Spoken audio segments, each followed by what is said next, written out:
In our payroll categories, while we were setting them up, you may have noticed that at the bottom of each category, whether it be an entitlement or whatever, that there are a number of buttons which I probably need to explain in some detail. They are the employee button and the exempt button.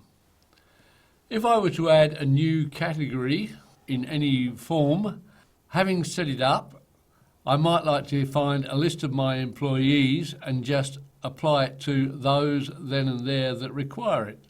For example, if I click on employee, I only have the one employee set up at the moment, Harry Lee. I can then say, is he in it or not? If I need to deselect them, all I have to do is untick them. I'll leave him as selected for the time being. Next to it, I also have a button that says exempt, what is not in. In the case of entitlements, if I click on it, it says exclude the following wage categories before calculating holiday leave accrual.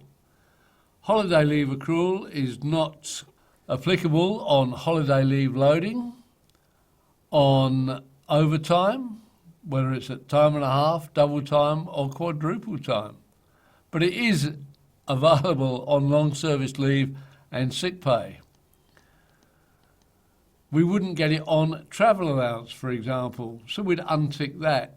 Otherwise you will find that your calculations are wrong, and probably also not on unused long service leave. Make sure that you have the right exemptions ticked when doing any calculation. Click OK and we now have it.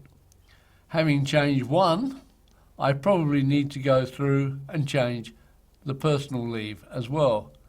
My personal leave accrual, I'm not going to accumulate it, so I'll click the exemption button on travel allowance is the only one unticked, and maybe the unused long service leave. Click OK. These exemption buttons also apply to superannuation. For example, the superannuation guarantee, the exemptions are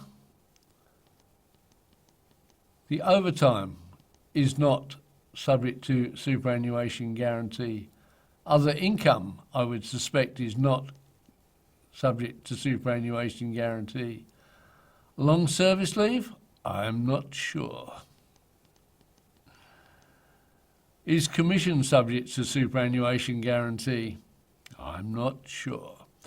You'll need to check these out for yourselves, but be aware that if you do need to change them, you do need to go in and change them, otherwise you will end up overpaying your superannuation. Having marked off all the items that don't attract superannuation guarantee, in order to return to the main centre, all we need to do now is to click OK, OK, and close. Thank you.